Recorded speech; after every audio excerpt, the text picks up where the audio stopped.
Hello friends. Welcome to the Ben 10 What Ifs. How are you all? So we are back with an interesting movie on what if Ben 10 become vampire and fall in love with Vampire Queen.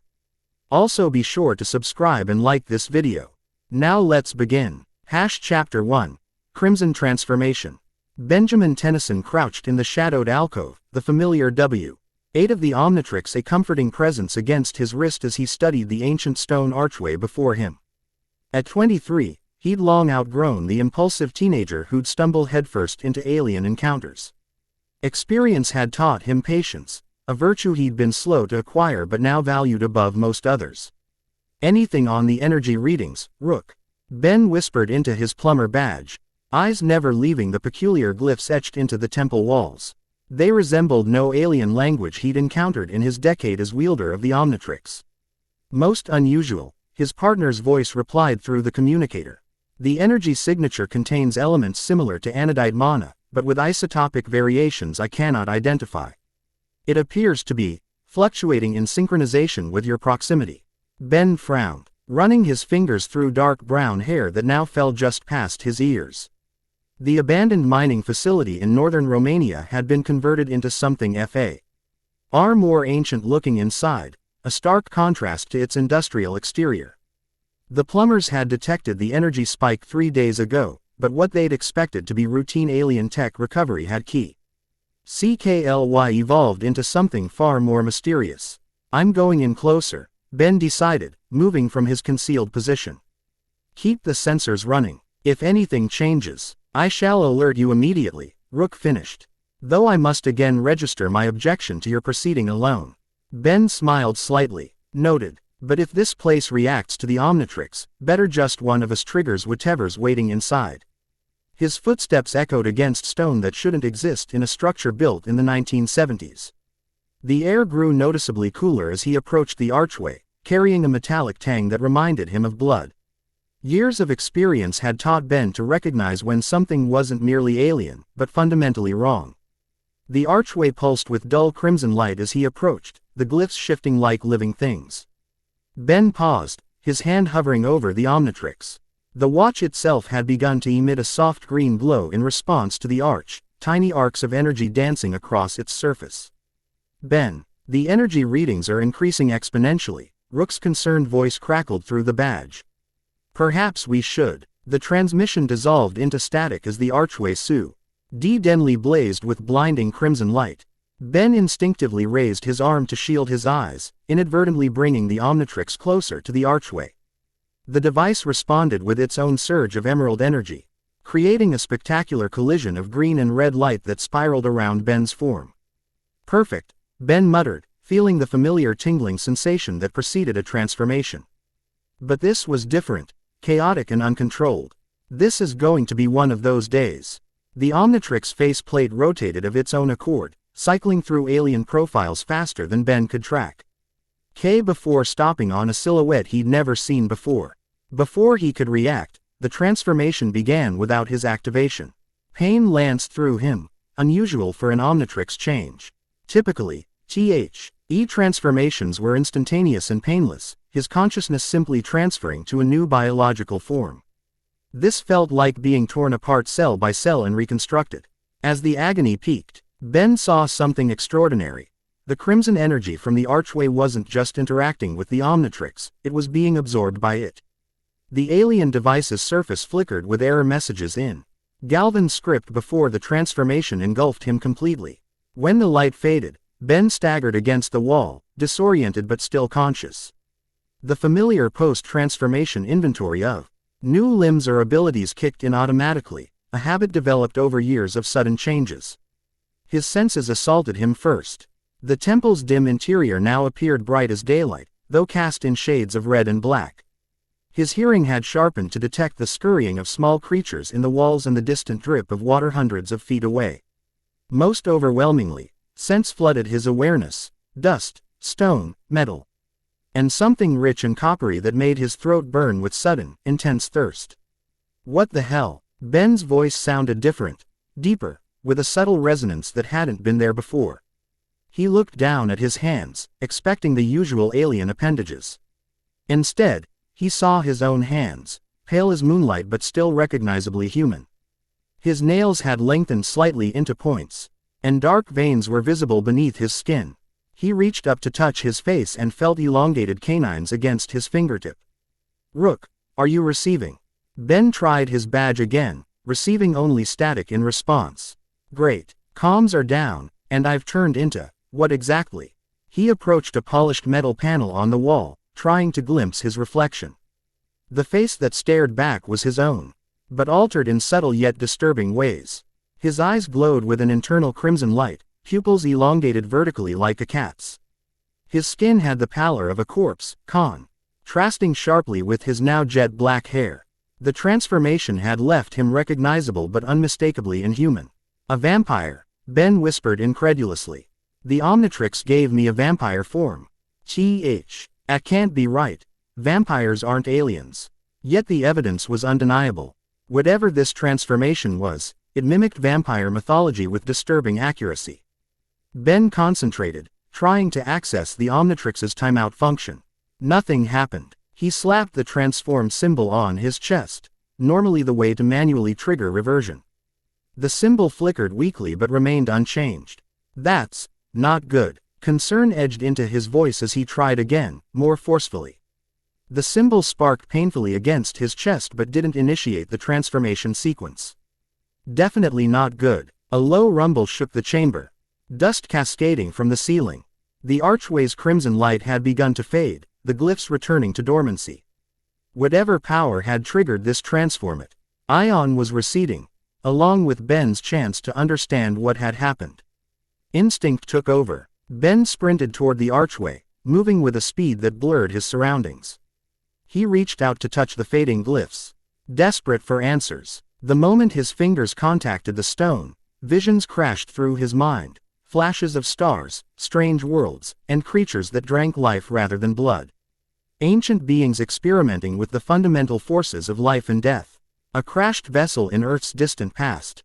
Humans changed by contact with technology they couldn't comprehend, becoming the first of what would later be called vampires. Ben pulled his hand away with a gasp as the last of the crimson light faded from the archway, leaving it dormant once more. Not mythology, he realized aloud. Alien origin. But then why? The distant sound of voices snapped his attention toward the temple entrance. His enhanced hearing detected multiple people approaching, 6, maybe 7 individuals moving with the coordinated precision of trained operatives. Detected the energy spike from 3 kilometers away, a female voice was saying. "Signature matches the Hemovan artifact descriptions perfectly." "Confirmation?" asked a male voice. 96% certainty, the woman replied. "We're definitely dealing with vampire technology. If it's been activated after all these centuries." Ben tensed. These weren't plumbers. Their terminology and concerns were all wrong. They knew about the artifact and its connection to vampires, which meant they likely knew far more about his current situation than he did. Strategic options flashed through his mind. With the Omnitrix malfunctioning, his usual arsenal of alien forms was unavailable. He had no idea what abilities this vampire form possessed beyond the enhanced senses he'd already discovered. Confrontation seemed unwise until he understood his new capabilities.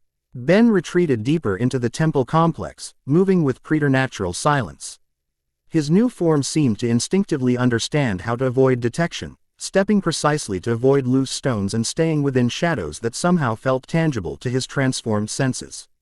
He found himself in a circular chamber decorated with the same glyphs as the archway. At its center stood a plinth of black stone, empty save for a thin layer of dust indicating something had recently been removed. The archway's missing artifact, Ben surmised. Whoever took it couldn't have gotten far, he muttered, scanning the room for exits. His enhanced vision detected a subtle airflow from behind an ornate wall carving, a hidden passage. The voices grew closer. Ben heard the distinctive sound of weapons being readied. "Spread out," commanded the female voice from before. The energy signature was strongest in the main chamber, but the readings show residual traces throughout the complex. "And remember, if it's been activated, we may already be dealing with a turned subject. Full containment protocols." Quote. That settled it. Ben had no intention of being contained by a group who apparently hunted vampires. He pressed against the carved panel, feeling it give way to a narrow tunnel beyond. Slipping inside, he pulled the panel closed behind him just as flashlight beams swept into the chamber he'd vacated. The passage descended steeply, carved steps worn smooth by centuries of use. Ben moved swiftly, finding that his transformed body navigated the pitch-black tunnel with ease, his vision adapting to show the surroundings in shades of red and gray. After several minutes of descent, the passage leveled out into a natural cavern system. Ben paused, listening intently. No sounds of pursuit yet, but something else caught his attention, the distant rhythm of hundreds of heartbeats. Too many to be his pursuers alone. He followed the sound, moving through the caverns with growing confidence in his enhanced abilities. The thirst that had first manifested at FTER, his transformation intensified with each passing minute, becoming a burning need that threatened to overwhelm his concentration. Focus, Tennyson, he growled to himself, the resonant quality of his voice echoing strangely in the cavern. Find out what's happening first, deal with vampire cravings second. The tunnel system eventually opened into a vast underground space that stole even Ben's transformed breath. A city sprawled before him, ancient architecture blending seamlessly with modern technology, illuminated by bioluminescent fungi and artfully placed electric lighting. The heartbeats he'd detected came from the hundreds of inhabitants moving through elegant plazas and along canal systems that flowed with dark liquid he instinctively knew wasn't water. A vampire city, Ben whispered in awe. An entire civilization hidden underground. His wonder was short-lived. A shadow detached itself from the cavern wall beside him, moving with a speed that matched his own transformed reflexes. Ben spun to defend himself. But his opponent was faster, centuries faster. A woman stood before him, her pale hand wrapped around his throat. She was tall and lithe, dressed in clothing that suggested both practical combat readiness and aristocratic refinement. Her eyes glowed with the same crimson light as his, but deeper, more controlled. Long silver hair framed a face of such streaky beauty that Ben momentarily forgot the danger. You are neither of my court nor any I recognize, she said, her voice carrying the weight of command and the subtle accents of many historical periods layered together. Yet you bear our blood gift. Explain yourself, trespasser, before I separate your head from your shoulders. Ben raised his hand slowly in a universal gesture of surrender. My name is Ben Tennyson. I'm a plumber, interplanetary law enforcement, he clarified, seeing her expression remain unchanged. I was investigating an energy signature in the temple above when I transformed. Her eyes narrowed, gaze flicking to the Omnitrix symbol visible on his chest. The wielder of the prismatic changer, she said, surprising Ben with her knowledge. Your reputation precedes you, Benjamin Tennyson. Though I did not expect to find you wearing the aspect of Nosferatu. She released his throat, stepping back slightly but maintaining a stance that suggested she could strike again in an instant. You have no idea what you've stumbled into, do you? She asked, something like amusement flickering across her features. The irony is exquisite. The great hero who has been so many creatures, now becoming the one thing human mythology truly fears. And you are? Ben asked, rubbing his throat.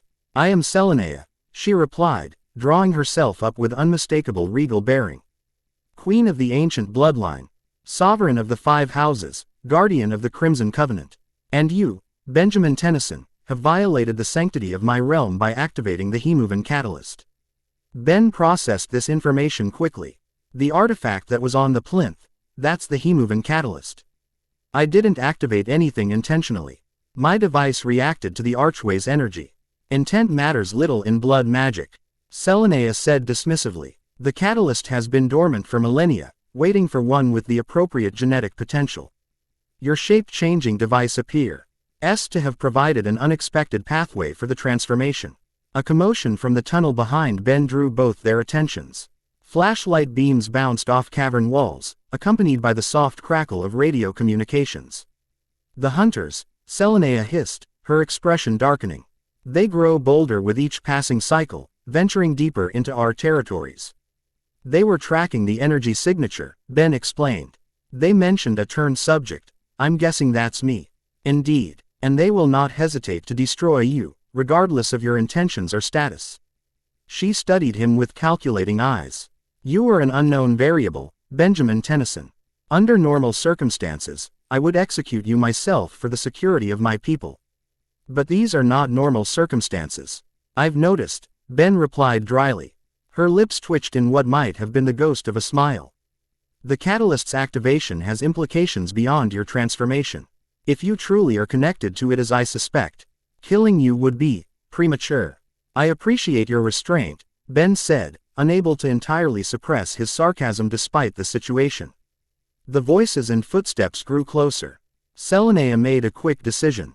You will come with me, she commanded. My court will determine what to do with you once we're away from the hunters. Any resistance will be taken as hostility against all vampire kind. Ben weighed his options quickly. His Omnitrix was malfunctioning, he was in an unfamiliar form with unknown abilities, and he faced both vampire royalty and a team of well-equipped hunters. Strategic retreat seemed the wisest course. Lead the way, Your Majesty, he agreed with a slight bow that was only partially ironic. Selenea moved with liquid grace toward a narrow crevice in the cavern wall that Ben's enhanced vision had missed entirely. As they slipped through, the sounds of pursuit grew louder. Containment team, converge on sublevel 3, the female leader's voice echoed through the tunnels. We have multiple NHB signatures moving toward the eastern reservoir. NHB, Ben whispered as they navigated the tight passage. Non-human biological, Selenea replied softly. Their classification for my kind. They refuse to use our proper name. Speaks volumes about their intentions, does it not? The passage opened onto a narrow ledge overlooking an underground river. Far below, several sleek boats waited, attended by figures with the same pale complexion and predatory grace as Selenea. We jump, she said simply, stepping off the ledge without hesitation. Ben followed, surprised at how naturally his transformed body controlled the fall. They landed silently on the stone embankment below, where the attendants immediately bowed to Selenea.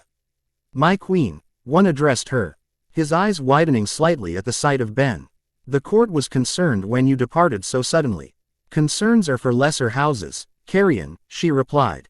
Prepare for immediate departure. We have hunters in the upper tunnels. The vampire named Carrion snapped to attention. The vessels are ready, my queen. But the stranger is under my protection. Selenea cut him off. For now, the implied threat wasn't lost on Ben, but he maintained a composed expression as he was ushered into the lead boat. The vessel itself was a marvel of engineering, constructed from a material that resembled black glass but felt warm to the touch, propelled by silent engines that left no wake in the dark water. As they pulled away from the embankment, shouts and the distinct Tive reports of firearms echoed from the ledge above. Bullets pinged harmlessly against the cavern walls as the boats accelerated into a side tunnel, leaving their pursuers behind. Those weren't standard weapons, Ben observed, having noted the unusual muzzle flashes. UV rounds. Silver composite. Selenea raised an eyebrow. You're familiar with anti-vampire weaponry. Ben shrugged. I've fought my share of supernatural threats. The plumbers have files on theoretical countermeasures for most non-alien entities, though we rarely encounter them directly. And now you are one such entity, she noted. How does it feel, Benjamin Tennyson, to become what you once might have hunted? The question struck deeper than she likely intended. Throughout his career wielding the Omnitrix, Ben had experienced countless transformations. But always with the knowledge that he remained human at his core. This felt different. More invasive, more complete. I've been many things, he answered carefully. But I've always remained myself beneath the transformations. This, I'm not sure yet. Selenea studied him with renewed interest. Most newly turned are consumed by bloodlust within hours of transformation. Your control is unusual. I've had practice controlling alien instincts, Ben explained, though he could feel the thirst growing stronger by the minute. Though I have to admit, this one's particularly insistent. You will need to feed soon, she stated matter-of-factly. No amount of willpower can overcome the blood need indefinitely. The boat entered a wider channel. The ceiling rose hundreds of feet above them, dotted with crystal formations that cast prismatic reflections across the water. Ahead, an island of stone rose from the underground river, crowned with an imposing structure that blended Gothic architecture with elements no human designer could have conceived. Castle Crimson, Selenea announced, following his gaze. The heart of the ancient bloodline's territory in my court. Within those walls, you will find answers about your transformation, and perhaps a way to reverse it, if that's what you desire. The boats docked at an ornate pier extending from the island. Vampire attendants lined the walkway leading to the castle, all dropping to one knee as Selenea passed. Ben followed a few paces behind, acutely aware of the suspicious glance and whispered comments his presence generated. The castle interior defied expectations. While the external architecture suggested medieval origins, the inside combined Renaissance luxury with cutting-edge technology seamlessly integrated into the ancient stonework. Holographic displays adorned walls alongside tapestries that Ben suspected were genuine historical artifacts. Vampires in both traditional formal wear and modern attire moved purposefully through grand hallways, their activities suggesting a functioning society rather than the decadent court of legend. Selenea led him to a circular chamber dominated by a round table of polished obsidian. 5 ornate chairs surrounded it, though only one, clearly the queen's by its more elaborate design, was occupied when they entered. Summoning the full council will take time, Selenea explained, gesturing for Ben to stand opposite her at the table. Until then, we will begin the assessment of your condition. Assessment sounds better than execution, Ben noted, earning a cold smile from the queen. Do not mistake pragmatism for mercy, Benjamin Tennyson. If you pose a threat to my people, I will end you without hesitation. She made a subtle gesture, and servants appeared with a crystal goblet containing a dark red liquid. But first, you must feed. Your control is impressive, but the strain shows in your eyes. Ben eyed the goblet warily. As that, human blood? No, we have not hunted humans for sustenance in centuries. This is synthetic, enhanced with nutrients specific to our needs. She pushed the goblet toward him. It will satisfy the immediate thirst without compromising whatever moral constraints you operate under. Ben hesitated only briefly before taking the goblet. The scent alone triggered an overwhelming response. His fangs extended fully, and a growl escaped his throat before he could suppress it. He drank deeply, the synthetic blood soothing the burning thirst instantly. Better, Selenea asked when he finished. Ben set down the empty goblet, wiping his mouth with the back of his hand. Yes, thank you. Now, to business. She pressed her palm against the obsidian table, activating a holographic display between them. The Hemovan catalyst is an artifact of my people's creation, designed to facilitate transformation in compatible species. It dates back to our earliest days on this planet. The hologram showed the object Ben had glimpsed in his vision, a crystalline device shaped like a double helix. It was believed lost during the Great Purge nearly 5 centuries ago. Its reappearance is troubling. Who took it from the temple? Ben asked. An excellent question, Selenea replied.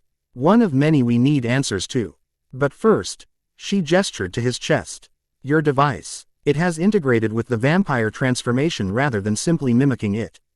I have never seen anything like it. Ben looked down at the Omnitrix symbol, which now pulsed with alternating green and red light.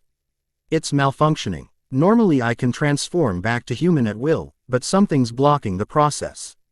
The catalyst's energy may have corrupted its function, Selenea suggested. Our scientists should examine it. No offense, but the Omnitrix isn't something I let people experiment on, Ben said firmly. The last time someone tried, they nearly caused a cross-dimensional collapse. Selenea's expression hardened. You are in no position to refuse, Benjamin Tennyson. You stand in the heart of my domain, surrounded by my court, in a form you barely understand. I've faced worse odds, Ben replied calmly, meeting her gaze without flinching. To his surprise, Selenea laughed, a sound like crystal chimes that seemed to surprise even her courtiers. Yes, I imagine you have. Your reputation for impossible victories precedes you, even in our isolated society. She dismissed the hologram with a wave. Very well, we will not force an examination of your device. But in return, you will assist us in locating the catalyst. Its power in the wrong hands could destroy the careful balance we've maintained with the human world. Seems fair, Ben agreed. Though I should contact my partner. He's probably tearing apart half of Romania looking for me by now. Communications to the surface are restricted, Selenea said. For security reasons. Once we've determined you are not a threat to us, Such restrictions may be reconsidered. Before Ben could argue, the chamber doors burst open. A vampire warrior in ornate armor strode in, dropping to one knee before Selenea. "My queen, forgive the intrusion," he said urgently. "The hunters have breached the outer tunnels. They appear to be tracking the stranger's energy signature." Selenea rose, her expression darkening. "Prepare our defenses. I will not have humans violating our sanctuary." "Wait," Ben interjected. "Let me talk to them. If they're tracking me, I might be able to negotiate." "Negotiate?" Selenea's laugh was considerably colder this time. "These are not diplomats, Benjamin Tennyson. They are hunters who see us only as monsters to be exterminated." "Still worth trying before people start dying," Ben insisted. On either side, Selenea studied him for a long moment before nodding curtly. "Very well, you will have your chance at diplomacy. But I will accompany you, and at the first sign of treachery, I will end the conversation permanently." "Fair enough," Ben agreed. They moved swiftly through the castle's corridors, ascending to a watchtower that overlooked the underground river. From this vantage point, Ben could see the approaching hunters, a team of 7, using specialized equipment to navigate the caverns. They moved with military precision, weapons at the ready. "They're still in the main tunnel," Ben observed. "If I go down to the shore, I can intercept them before they reach your territory proper." "And why would they listen to you?" Selenea asked skeptically. "Because despite appearances, I'm still Ben Tennyson," he replied with a confidence that surprised even him.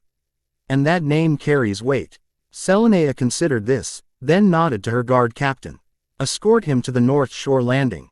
Keep archers positioned but hidden. If the hunters make any aggressive move." "Understood, my queen," the captain acknowledged.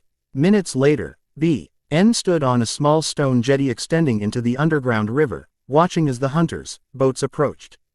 His escort had melted into the shadows as ordered, but Ben knew they remained within striking distance. As the lead boat came within hailing distance, Ben called out, "That's far enough. I'm Ben Tennyson of the Plumbers. I'd like to talk before this gets complicated." The boat slowed, and a figure stood in the lead vessel. When she stepped into the light cast by their equipment, Ben recognized her immediately, not from personal experience but from plumber files he'd studied.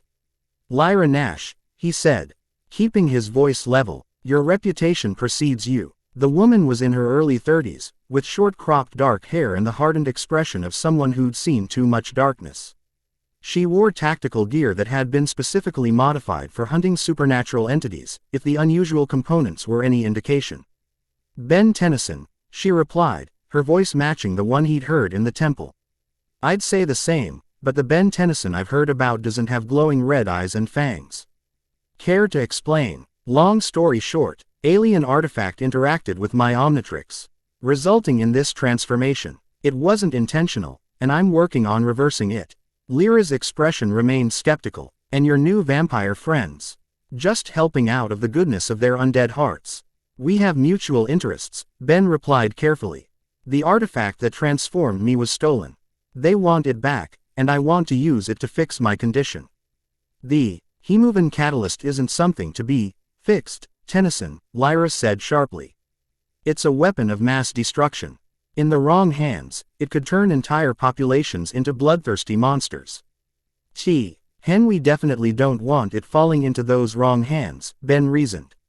"Which means we have common ground to work from." Lyra studied him for a long moment. "You're still in there, aren't you? Still thinking like Ben Tennyson despite the transformation?" "Last I checked." "Interesting." She made a subtle hand gesture, and her team lowered their weapons slightly. "Most turned subjects low. Say their human consciousness within hours. The bloodlust overwrites everything else. I've had practice controlling alien instincts," Ben explained, repeating what he'd told Selenea. "Though I won't pretend this is easy." Lyra took a step forward in her boat. "Come with us, Tennyson. Our containment protocols aren't just for neutralizing threats, we have research facilities that might be able to reverse your condition." By which she means dissection and experimentation. Selenea's voice rang out as she emerged from the shadows behind Ben. "How many of my kind have you researched to death, Lyra Nash?" Immediately, the hunters raised their weapons again. Lyra's expression hardened. "Queen Selenea, still hiding in the darkness, I see." Still hunting what you don't understand, Selenea countered smoothly. Benjamin Tennyson is under my protection. Any attempt to remove him by force will be considered an act of war against the ancient bloodline. Ben felt the tension spiraling out of control. Everyone take a breath, he interjected. We all want the catalyst secured.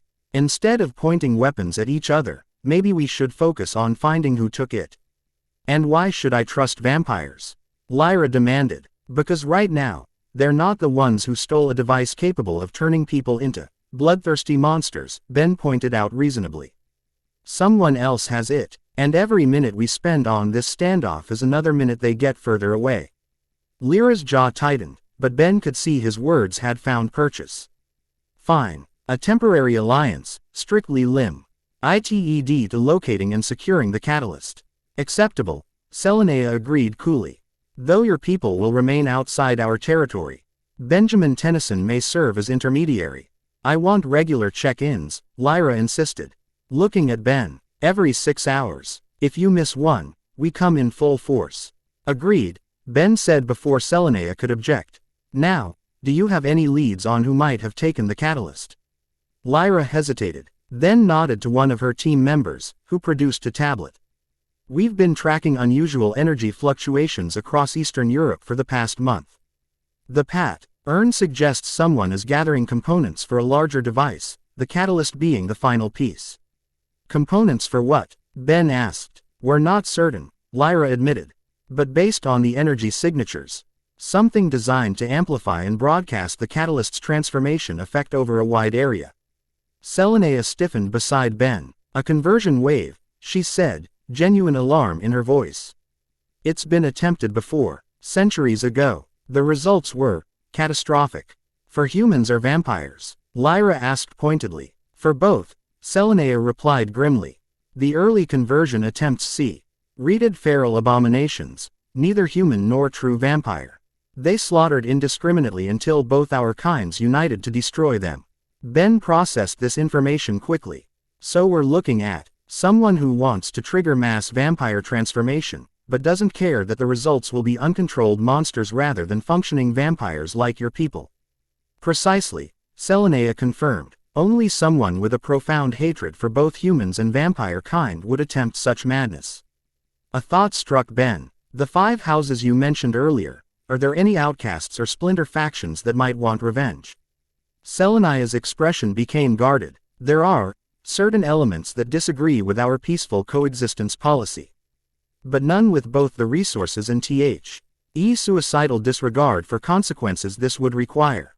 I might have something, Lyra interrupted, studying her tablet.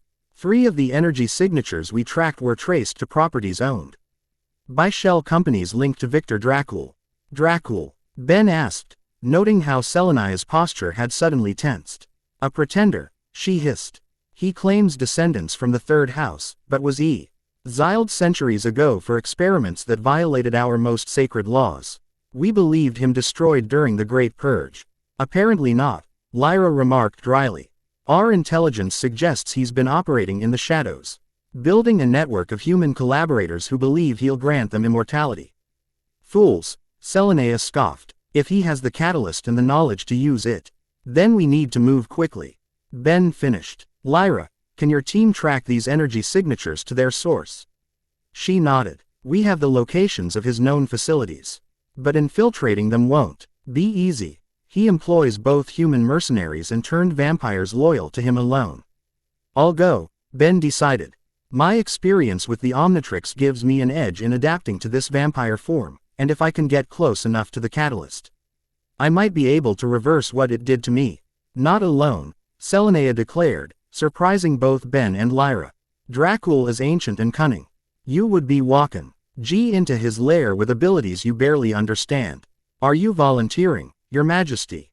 Ben asked with a raised eyebrow. I am stating a fact, she replied coolly.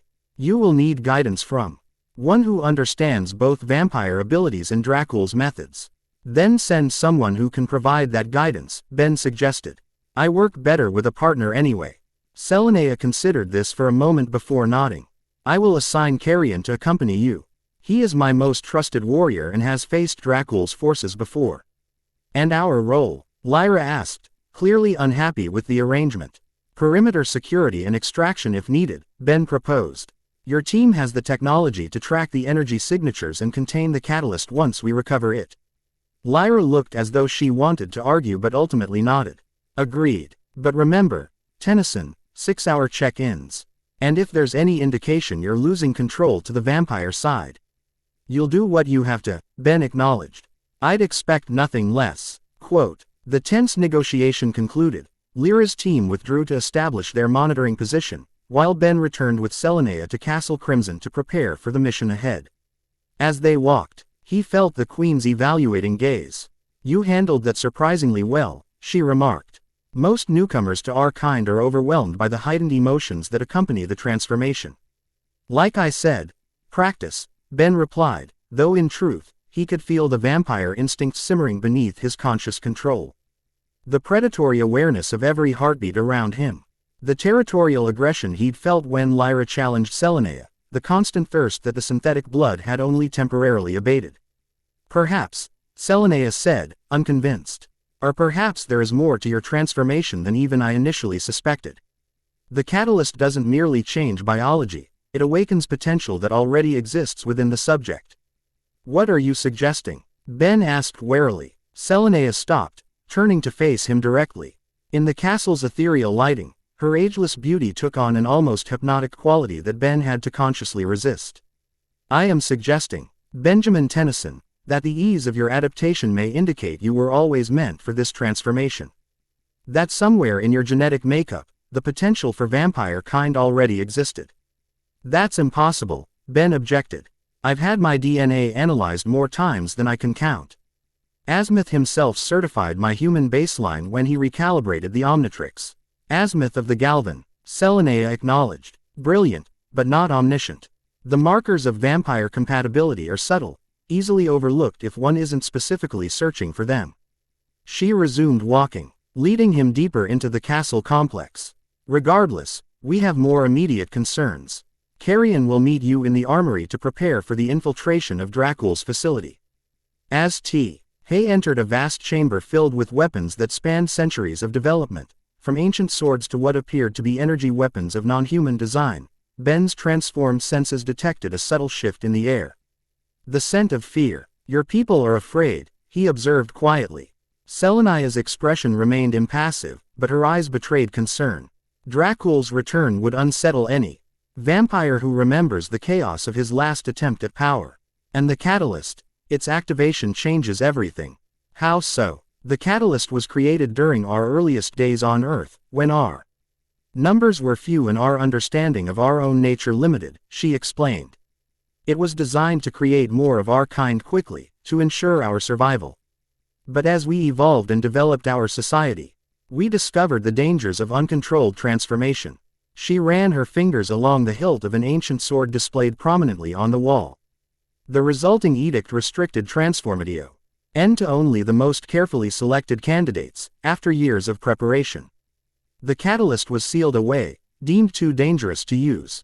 And now someone wants to use it for mass conversion, Ben concluded. Creating an army of feral vampires that would tear apart both human and vampire societies. Precisely. Selenea's gaze grew distant. I have ruled the ancient bloodline for 7 centuries, maintaining the delicate balance between our world and yours. If Dracul succeeds, he won't, Ben stated with quiet confidence. Not if we stop him first. Selenea studied him with renewed interest. Your reputation for optimism is well earned, it seems. I prefer to call it determination, Ben replied. I've saved the world more times than I can count. Adding vampires to the mix just makes it more interesting. For the first time since their meeting, Selenea's smile seemed genuine rather than calculating. Perhaps having the legendary Ben Tennyson on our side improves our odds AF. Tear all, even in his currently fanged state. Count on it, Ben assured her, deliberately ignoring the vampire pun. Now, let's prepare for this mission. I have a transformation to reverse and a world to save. Again, as Carrion approached to begin briefing him on Dracul's known operations, Ben felt the weight of his new reality settling upon him. The Omnitrix had transformed him countless times before, but always temporarily. Always with the certainty of return to his human self. This was different, deeper, more permanent feeling. Yet as the vampire warrior began detailing the infiltration plan, Ben found his transformed mind adapting with surprising ease, synthesizing the information and formulating strategies with enhanced clarity. Whatever he had become, he remained Ben Tennyson at his core, hero, protector, defender of Earth. And now, unexpectedly, he found himself defending two worlds instead of one. Chapter 1 and Chapter 2, Blood and Stardust. Dawn meant nothing in the underground realm of Castle Crimson. Ben paced the ornate guest chambers Selenea had assigned him, fighting the disorienting absence of natural light. His internal clock insisted it was morning, but the subterranean environment remained in perpetual twilight, illuminated by bioluminescent crystals and tastefully hidden modern lighting. 24 hours had passed since his transformation. 24 Hours something neither human nor alien, existing in a liminal state the Omnitrix had never prepared him for. Ben examined his reflection in a mirror of polished silver. The irony that vampires could indeed see their reflections wasn't lost on him. At least I don't sparkle, he muttered, studying the subtle changes to his appearance that seemed more pronounced after a night's rest. His skin had taken on an alabaster quality that made the blue veins visible beneath, while his eyes now permanently glowed with that unsettling crimson light. His hair had darkened to raven black, contrasting sharply with his pallor. The Omnitrix symbol on his chest continued its disquieting pattern of alternating green and red pulses. Ben had spent hours trying every override command and reset sequence he knew, to no avail. Whatever the catalyst had done to the device went beyond simple malfunction, it had fundamentally altered its operating parameters. A knock at his chamber door interrupted his thoughts. "Enter," Ben called. Turning from the mirror, Carrion stepped inside, carrying a crystal decanter of the synthetic blood Ben had sampled the previous day. The vampire warrior moved with the silent precision Ben was coming to recognize as characteristic of the elder vampires. Nothing wasted, every movement calculated. "The Queen requests your presence in the council chamber in 1 hour," Carrion announced. Setting the decanter on a side table, "She suggested you might require sustenance before then." Ben nodded, fighting the immediate surge of thirst the sight of the blood triggered. "Thank you. Any word from the hunters?" "They maintain position at the agreed boundary," Carrion replied. "The one called Nash has requested your first check-in within the hour." "Perfect timing," Ben said. "I'll handle that after meeting with Selenea." Carrion lingered, studying Ben with unconcealed curiosity. "You continue to display remarkable control for one so newly turned. Most would be consumed by bloodlust for days, if not weeks." Ben shrugged, pouring himself a goblet of the synthetic blood. "I've been Wildmutt, Wrath, and a dozen other aliens with predatory instincts." "You learn to compartmentalize." He drank deeply, suppressing the growl of satisfaction that threatened to escape his throat. The synthetic blood was functional but lacking something essential, like comparing a protein shake to a gourmet meal. It satisfied the physical need without touching the deeper hunger. "The Queen believes you are unique," Carrion observed. "Not merely because of your device, but in your very nature." "She mentioned something similar," Ben acknowledged, setting down the empty goblet. "Some genetic predisposition to vampire transformation. The ancient bloodline has studied human genetic compatibility for centuries," Carrion explained. "Only one in thousands possesses the markers that allow for successful turning. Finding such individuals typically requires extensive testing." "Lucky me," Ben remarked dryly. Carrion's expression remained serious. "You misunderstand. The ease of your transformation suggests compatibility far beyond the norm. In the old texts, such individuals were called sanguis destinatus, blood destined. They were believed to be pivotal in vampire prophecies." Ben suppressed a groan. "Great. Another prophecy. Because being the wielder of the Omnitrix wasn't enough special destiny for one lifetime." A ghost of a smile touched Carrion's stoic features. "The Queen dislikes prophecies as much as you appear to. She prefers tangible action to mystical speculation. Which is why she's convened the council. The 5 houses you mentioned." "Indeed. The heads of the 5 royal bloodlines rarely gather in person. Political rivalries run deep and ancient among our kind. That the Queen has summoned them speaks to the gravity of the situation." Ben absorbed this information, recognizing the diplomatic complexities ahead. "I should probably clean up before meeting vampire royalty, then." Carrion gestured to an adjoining chamber where Ben discovered a luxurious bathroom combining classical design with modern amenities. The Queen has provided appropriate attire. I will return in 45 minutes to escort you. After Carrion departed, Ben attempted once more to contact Rook through his plumber badge. As before, the signal failed to penetrate the dense rock surrounding the vampire stronghold. He needed to find a way to reach the surface or access their communication network. The provided clothing proved unexpected, not the gothic vampire attire of pop culture, but a tailored black suit of modern cut with subtle crimson accents.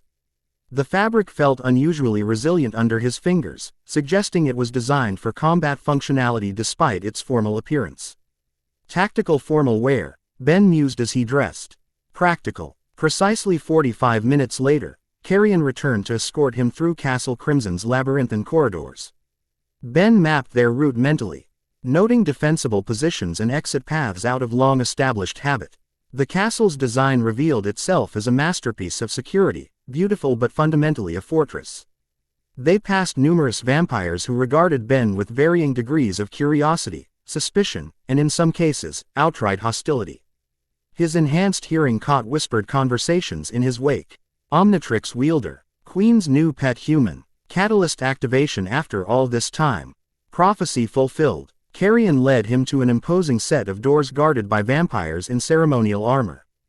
Unlike the functional tactical gear Ben had observed elsewhere, these guards wore elaborate plate armor inlaid with glowing runes and crystals similar to those illuminating the castle. Ceremonial council guards, Carrion explained quietly, each sworn to a different house. They serve as both protection and witness to council proceedings. The guards stepped aside as they approached, opening the massive doors to reveal a circular chamber far larger than the one where Ben had first met with Selenea. A round table of obsidian dominated the center, surrounded by 5 ornate thrones. Above, the ceiling opened into a dome of crystal that somehow showed the night sky despite their underground location. Selenea already occupied the central throne, her silver hair elaborately styled, and her attire more formally regal than the previous day. She wore a gown of deepest crimson that seemed to absorb light rather than reflect it, adorned with jewelry of black diamonds and platinum. The 4 remaining thrones were occupied by figures as diverse as they were imposing. To Selenea's right sat an ancient-looking vampire whose withered appearance contradicted the predatory alertness in his eyes. Beside him, a woman with Asian features and calculating eyes studied Ben with open curiosity. To Selenea's left, a massive vampire with Nordic features and battle scars visible even on his pale skin leaned forward with barely concealed aggression. The final throne held a young-looking man with Mediterranean coloring whose relaxed posture couldn't disguise the danger Ben sensed coiled within him. The Council of 5 Houses, Carrion announced formally.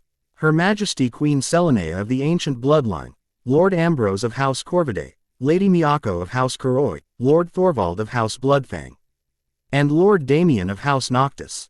Ben approached the table and bowed respectfully, recognizing the political theater required. Thank you for seeing me. Benjamin Tennyson, Selenea acknowledged. Wielder of the Omnitrix and now, unexpectedly, one touched by the catalyst. The council has assembled to address the implications of recent events. Let us dispense with pleasantries, Lord Thorvald interrupted, his voice a resonant growl. We should determine if this outsider presents a threat before including him in our deliberations. Always the warrior's approach, Thorvald. Lord Damien commented with a Mediterranean lilt to his words. Perhaps we might first satisfy our curiosity about the legendary Ben Tennyson. Few humans have achieved such renown among non-terrestrial societies. Both concerns are valid, Selenea stated with quiet authority that immediately silenced the others. Benjamin Tennyson, the council requires understanding of your current condition and intentions before proceeding further. Ben recognized the diplomatic opening. My condition is unprecedented. The Omnitrix typically allows me to transform into various alien species temporarily. This vampire transformation occurred when the device interacted with the Hemovan catalyst. It appears to have merged vampire DNA with my own rather than creating a standard transformation overlay. Lord Ambrose spoke for the first time, his voice surprisingly strong despite his ancient appearance. The Omnitrix is Galvan technology of the highest order. Its creator, Azimuth, would have included safeguards against such corruption. Quote, under normal circumstances, yes, Ben agreed. But the catalyst isn't normal technology. From what I've gathered, it's a hybrid of science and something closer to magic. Not magic, Lady Miyako corrected. Blood science. The fundamental manipulation of life energy through genetic reconfiguration. Your device operates on similar principles, does it not? Similar but distinct, Ben explained. The Omnitrix uses alien DNA samples to create temporary transformations while preserving my core consciousness. This feels different, more invasive, more complete. And your intentions? Lord Thorvald demanded. Now that you wear the aspect of Nosferatu, where do your loyalties lie? Ben met the warrior lord's gaze directly. My loyalties haven't changed. I'm still a plumber, sworn to protect Earth and its people from threats, whatever form they take. Right now, that means recovering the catalyst before it can be used for mass conversion. A diplomatic answer, Lord Damien observed with a smile that didn't reach his eyes. But one that notably avoids classifying us among those threats. I judge by actions, not nature, Ben replied evenly. So far, Queen Selenea has shown more interest in cooperation than conflict. I respond in kind. Selenea's lips curved slightly. Well answered. The council will now discuss our response to these developments. You are dismissed until... A commotion outside the chamber interrupted her. The doors burst open as a vampire guard stumbled in, his composure shattered by obvious distress. Forgive the intrusion, Majesties, he gasped. We have an incursion at the Western Passage. House Draconis forces have breached the outer defenses.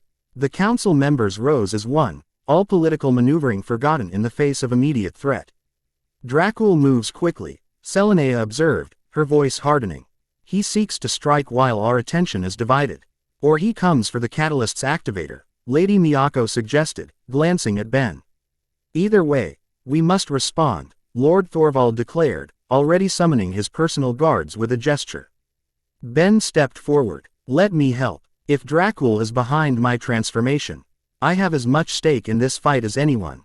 The council members exchanged glances, a silent communication passing between them before Selenea nodded. Very well. You will, accompany my forces to the Western Passage. Consider this an opportunity to demonstrate those loyalties you spoke of. Minutes later, Ben found himself racing through ancient tunnels alongside Carrion and a contingent of vampire warriors. His transformed body moved with preternatural speed and grace, easily keeping pace with soldiers centuries his senior. The physical enhancements of his vampire form manifested fully in motion, strength, agility, and reflexes beyond even his alien transformations. The Western Passage connects to abandoned mining tunnels, Carrion explained as they ran. Normally heavily warded, but the wards have been systematically disabled, suggesting inside knowledge. Traitors in the court, Ben asked. Are very thorough espionage, Carrion replied grimly. House Draconis excels at both. They emerged into a vast cavern where the sounds of combat already echoed. Vampire warriors engaged with pale, feral-looking attackers whose fighting style lacked the discipline of Selenea's forces but compensated with savage ferocity. Ben immediately noted their differences from the court vampires, more bestial features, with elongated limbs and talon-like nails. Dracul's shock troops, Carrion explained, drawing twin short swords from sheaths at his back. Imperfectly turned humans used as cannon fodder.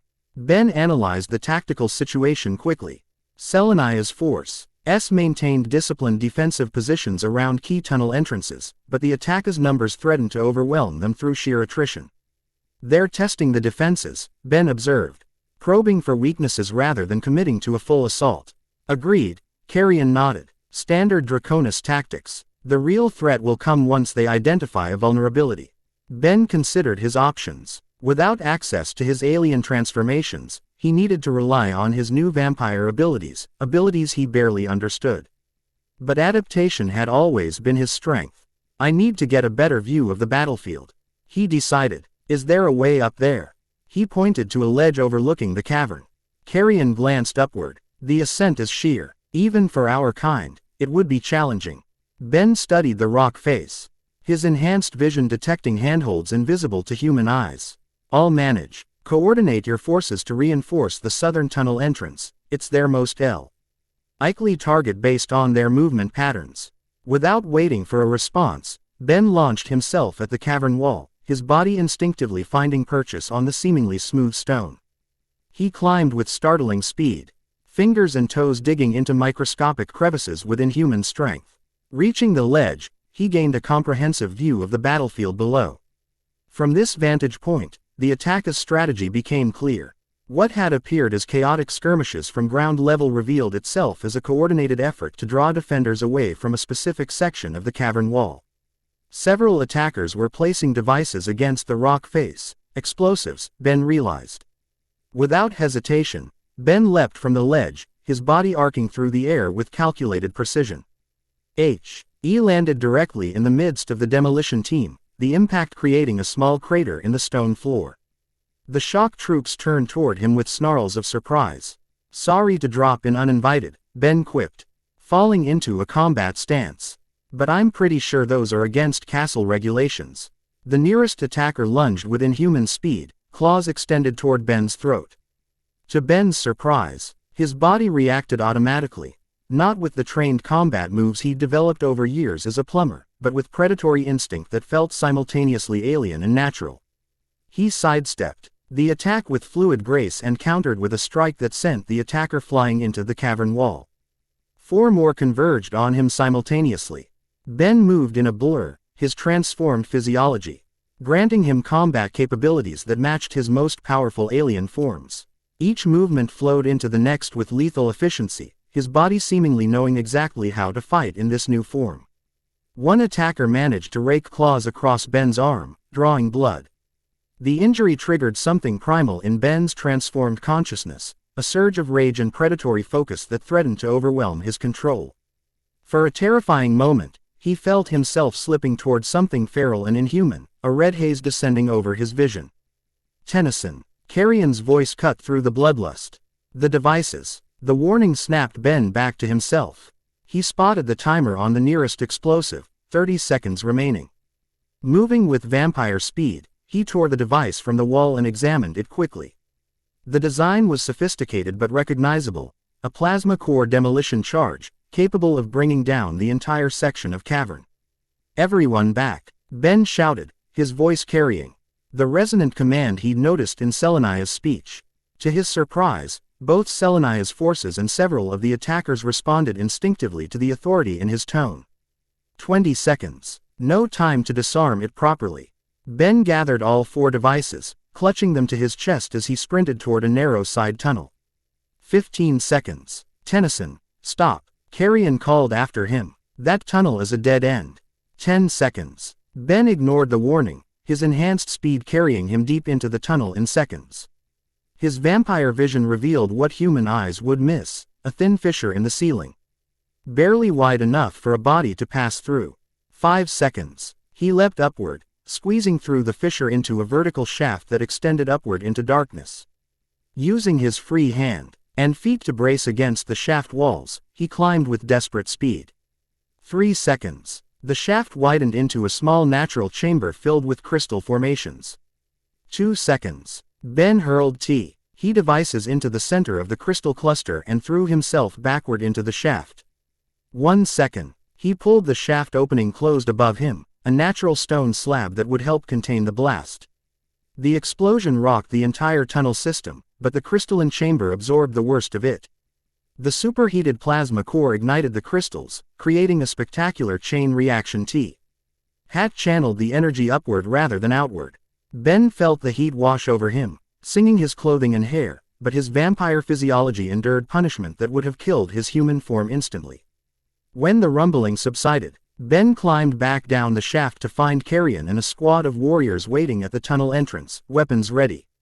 "The explosives have been dealt with," Ben reported, brushing crystal dust from his shoulders. His formal attire was now in tatters, though the special fabric had protected him from the worst of the blast. Carrion stared at him in undisguised astonishment. "You should be Ash. No vampire could survive such proximity to an explosion of that magnitude."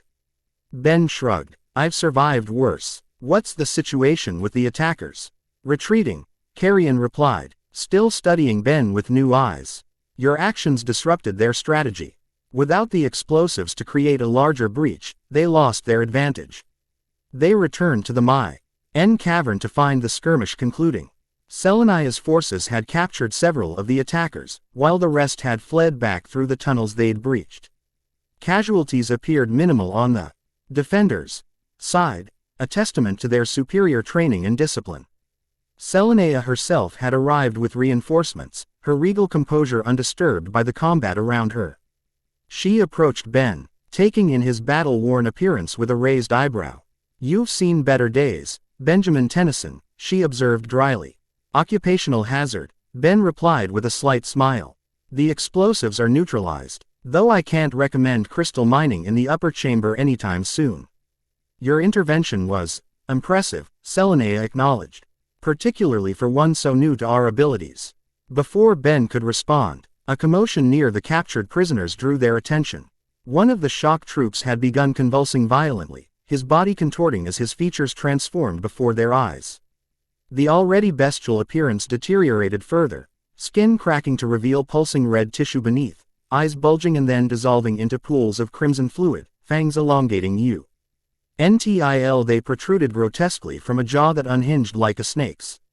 "Contain him," Selenia ordered sharply, her composure cracking for the first time since Ben had met her. Vampire warriors vowed to restrain the transforming prisoner, but he lashed out with strength that exceeded even their considerable abilities. 3 guards were thrown back, their bodies crashing into the cavern walls with bone-shattering force. Without thinking, Ben launched himself forward, tackling the mutating vampire mid-leap as it sprang toward Selenia. They crashed to the ground, Ben struggling to restrain limbs that continued to transform beneath his grip. Up close, the horror of the mutation became fully apparent. This was no controlled transformation but a catastrophic breakdown of the vampire's already altered biology. "What's happening to him?" Ben shouted, narrowly avoiding snapping jaws that dripped caustic fluid. "The Crimson Plague," Selenia replied, maintaining her distance as more guards converged with specialized restraints. "We've seen isolated cases in recent months, but never during combat."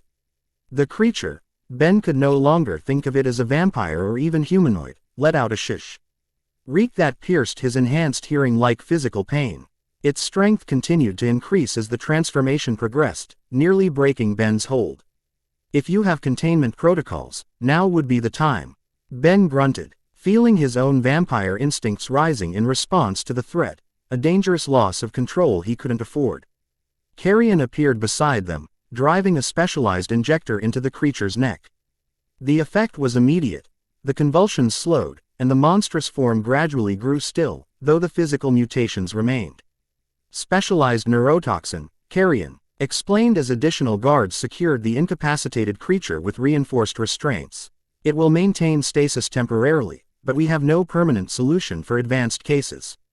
Ben rose slowly, wiping caustic fluids from his hands and watching as the creature was placed in a containment pod.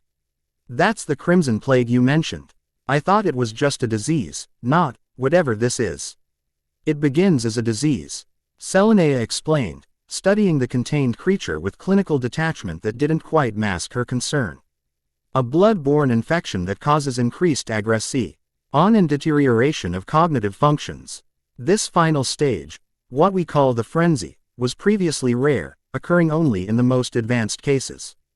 "But now," Ben prompted, "now we've seen 3 cases advance to frenzy in the past month alone," she replied grimly. "And dozens more in the earlier stages throughout the 5 territories." Ben processed this information quickly. Dracul's forces seemed to be expecting this transformation. Could the plague be artificial? A biological weapon? "Our scientists have found no evidence of deliberate engineering in the pathogen," Selenia said. The timing of the outbreak coincides suspiciously with Dracul's re-emergence. Before they could discuss further, Ben's plumber badge activated unexpectedly, Lyra Nash's voice cutting through the static that had blocked communications earlier. "Tennyson, respond. We detected weapons-grade energy discharges in your vicinity. Status report required immediately." Ben retrieved the badge from his tattered suit. "I'm here, Nash. Situation under control. Dracul's forces attempted to breach the castle defenses but were repelled. We're registering unusual energy readings from your location," Lyra replied, suspicion evident in her tone. "And your 6-hour check-in is overdue." Got a little busy preventing a cave-in, Ben explained. I'll make my way to the agreed checkpoint for a full debrief within the hour. 1 hour, Tennyson. Then we come in. The transmission ended abruptly. Your hunter allies are impatient, Selenea observed, and apparently capable of communicating through our security barriers when it suits them. The explosions probably created temporary gaps in whatever blocks standard communications down here, Ben reasoned. Which reminds me, I need to contact my partner before he declares me officially missing and brings a full plumber response team. Selenea considered this for a moment before nodding. I will grant you access to our secure communication array. It can be configured to reach your plumber frequencies without compromising our broader security. Thank you, Ben said, genuinely appreciative. And I should probably change before meeting with Nash. These clothes have seen better days. Indeed. A ghost of a smile touched Selenea's lips. Carrion will escort you back to your chambers and then to the communication center. I must return to the council. This attack confirms our worst fears about Dracul's intentions. As Selenea departed with her royal guard, Ben found himself studying the containment pod holding the transformed vampire. The creature within had settled into a dormant state, but the horrific mutations remained, a cautionary example of how badly vampire biology could deteriorate. The Queen has never allowed an outsider access to our communication systems, Carrion commented as they made their way back through the tunnels. You continue to receive unprecedented accommodation. I'm just that charming, Ben replied lightly, though he suspected Selenea's motivations were far more strategic than personal. Perhaps, Carrion acknowledged with a faint smile. Or perhaps she recognizes what many in the court are beginning to whisper, that your arrival may be pivotal in the coming conflict. Because of the prophecy you mentioned. The Blood Moon prophecy speaks of a bridge between worlds who appears when the catalyst awakens, Carrion explained. One who carries both human and vampire essence yet belongs fully to neither. The council dismisses such mysticism publicly, but privately. He shrugged expressively. I've had enough experience with prophecies to know they're usually more trouble than they're worth, Ben said with a sigh. But if believing I'm some prophesied figure gets me access to communications and information, I won't argue too hard.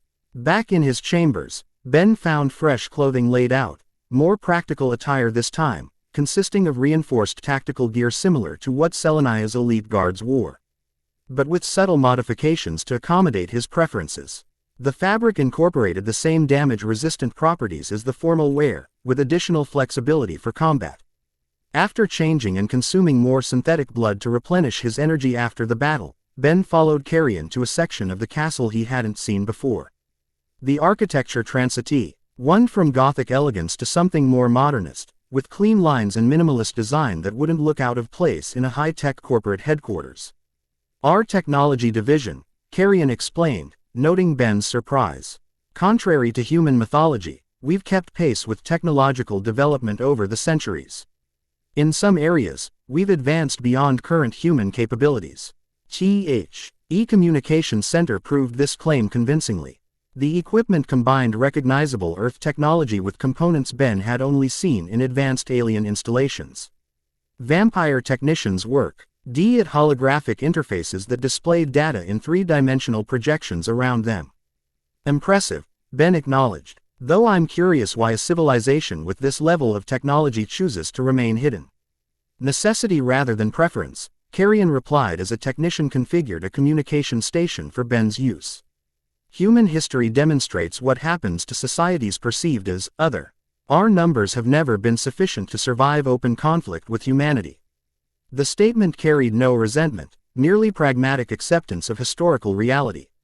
Ben found himself reassessing his assumptions about vampire society, less the predatory hierarchy of legend and more a vulnerable population adapting to survive alongside a numerically superior species.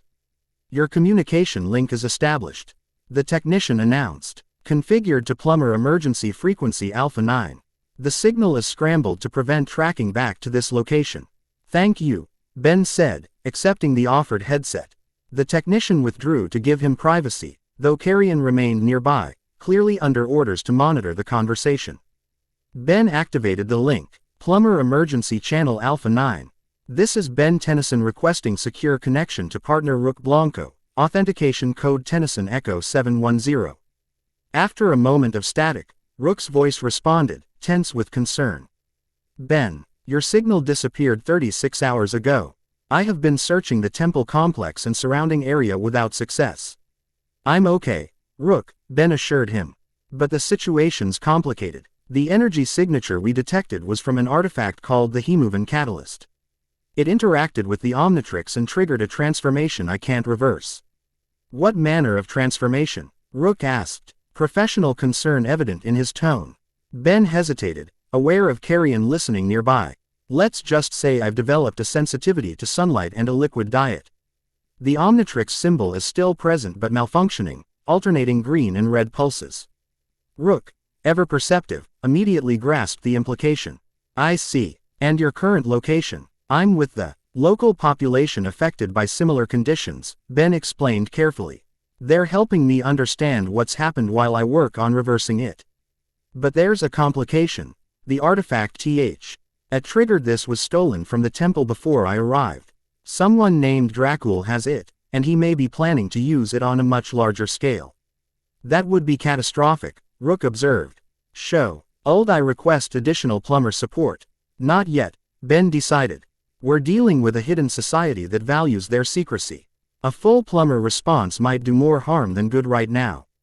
I'm also working with a specialized human team led by Lyra Nash, the paranormal containment specialist. Rook sounded surprised. Her methods are considered extreme by plumber standards.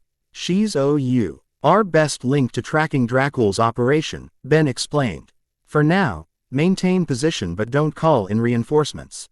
I'll check in every 12 hours. If you don't hear from me for 24 hours, then implement plumber protocol Omega Red. Understood, Rook replied, clearly not entirely satisfied but respecting Ben's judgment. What can I do to assist from my position? Research everything you can about the Hemovan Catalyst, vampire biology, and blood-based transformation technology, Ben instructed. Focus on potential reversal methods. And see if there's any mention in the Plum archives about a vampire leader named Dracul or the Crimson Plague. I will begin immediately, Rook promised.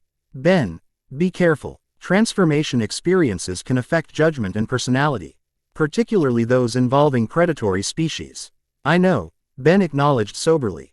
I'm monitoring myself closely. So far I'm maintaining control, but the instincts are intense. I will work as quickly as possible on finding a solution, Rook assured him. Blanco out. As the connection terminated, Ben noticed Carrion studying him with renewed interest. You spoke truth to your partner, the vampire observed. Many in your position would have concealed the transformation. Rook's my partner, Ben replied simply. We don't keep secrets about mission-critical information. A partnership based on trust, Carrion noted. Rare in our society, where political maneuvering typically undermines such bonds. Before Ben could respond, the technician returned with an urgent expression. Queen requests both of you in the Eastern Laboratory immediately. There's been a development with the plague victim. They moved quickly through the castle, taking routes Ben hadn't seen before. Eastern Wing housed scientific facilities that rivaled advanced human research centers, though with unique modifications for vampire physiology. The centerpiece was a medical laboratory where Severa vampire scientists in clinical attire worked around the containment pod brought from the battle site. Selenea stood observing their work, her expression grave. She turned as Ben and Carrion entered. The plague victim's condition has stabilized unexpectedly, she informed them without preamble. Our scientists have never seen this before. Typically, once the frenzy stage begins, deterioration continues until complete biological breakdown. That's good news, isn't it? Ben asked. Uncertain, replied a female vampire in a lab coat who approached from the containment pod. The stabilization appears temporary, and the cellular structures show evidence of deliberate manipulation rather than natural disease progression. Benjamin Tennyson, Selenea introduced. This is Dr. Alara, R.C., Hive epidemiologist and blood science specialist. Dr. Alara nodded curtly to Ben before continuing. We've isolated unusual compounds in the subject's bloodstream that appear synthetic in origin. Furthermore, we've detected trace particles that match energy signatures from the Hemovan Catalyst. Confirmation that Dracul is behind the plague? Carrion asked. Evidence suggests a correlation, at minimum, drive. Alara replied. But more concerning is what we found when we compared these samples to blood drawn from Benjamin Tennyson upon his arrival. Ben tensed. I don't remember giving blood samples. Standard security protocol during your initial examination while unconscious, Selenea explained unapologetically. Continue. Doctor.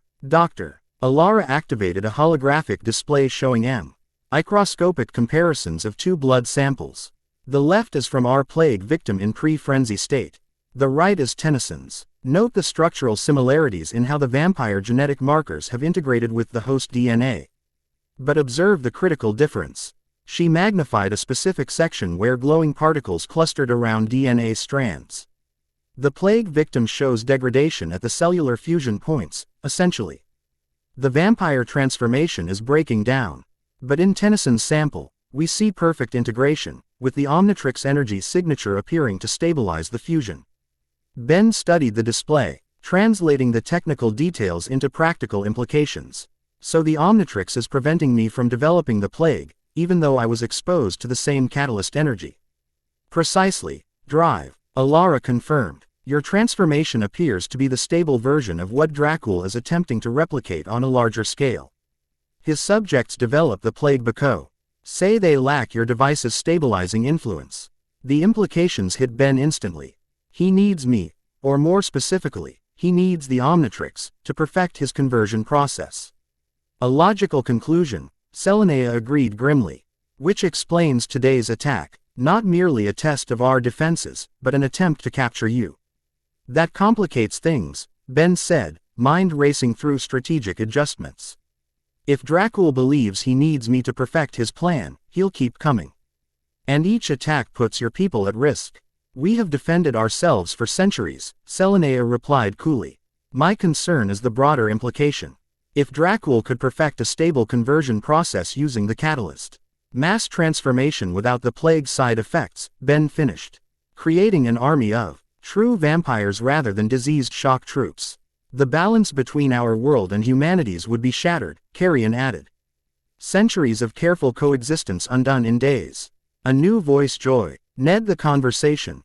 Melodic and slightly resonant in a way unlike the vampires' tones. Perhaps we're overlooking a third possibility. Ben turned to find a figure standing in the laboratory entrank. Who immediately captured his full attention. Distinctly feminine but clearly not human or vampire, she stood nearly 7 feet tall with luminescent skin that emitted a soft golden glow. Her features were elegantly proportioned but alien, large, pupil-less eyes of shifting amber hues, a narrow nose, and lips that shimmered with inner light. Instead of hair, delicate tendrils of golden energy flowed from her scalp, moving gently as if underwater. Ambassador Veritas, Selenea acknowledged with a formal inclination of her head. I was unaware you had arrived. The Council of 5 summoned representatives from all allied species. The luminous being replied, her gaze fixed on Ben with undisguised curiosity. The Solari answer when called, despite our discomfort in your realm. Ben ticked now that Veritas appeared to be containing her natural luminosity, dimming her glow to levels tolerable to vampire eyes. Even so, several of the lab technicians maintained a noticeable distance from her. Benjamin Tennyson, Selenea introduced, this is Ambassador Veritas of the Solari Concordat, our oldest non-terrestrial allies. Ben bowed respectfully. An honor, Ambassador. The wielder of the Omnitrix, Veritas replied, her voice carrying harmonics that created an almost musical quality. Your reputation spans galaxies, though I admit I never expected to meet you in vampire form. That makes 2 of us, Ben said with a wry smile. Veritas approached the holographic display, passing close enough to Ben that he felt a curious sensation. Her proximity caused a pleasant warmth that countered the perpetual cool of his vampire physiology. The experience was both uncomfortable and oddly refreshing, like stepping into sunlight after months of darkness. You mentioned a third possibility, Selenea prompted. Indeed. Veritas gestured to the display with elegantly elongated fingers. Your scientists focus on the biological aspects, but the energy patterns tell another story. The catalyst was never merely a transformation tool, it was designed as a bridge between dimensions. Dimensions. Doctor. Alara questioned skeptically. The historical records describe it as a tool for creating our kind. Not interdimensional technology. Because those who created the records lacked context, Veritas explained patiently. The Solari archives record that the originators of Vampi Rekind were interdimensional travelers who became stranded on Earth millennia ago. The catalyst was their attempt to adapt their physical forms to this dimension's laws of physics. This new informa Tion shifted Ben's understanding dramatically. So vampires weren't created by alien technology experimenting on humans, they were aliens who transformed themselves to survive here. A simplification, but essentially correct. Veritas confirmed. The original travelers came from a dimension where energy consumption replaced matter consumption. They fed on ambient dimensional energy rather than organic material. The catalyst converted their physiology to function in this dimension, creating the blood dependency as a substitute for their natural feeding process. Selenaya's expression revealed. This wasn't entirely new information to her. This aligns with our oldest texts, though much was considered allegorical rather than literal. How does this relate to Dracul's plans? Carrion asked, bringing the discussion back to immediate concerns. Veritas turned her glowing gaze to the plague victims' containment pod.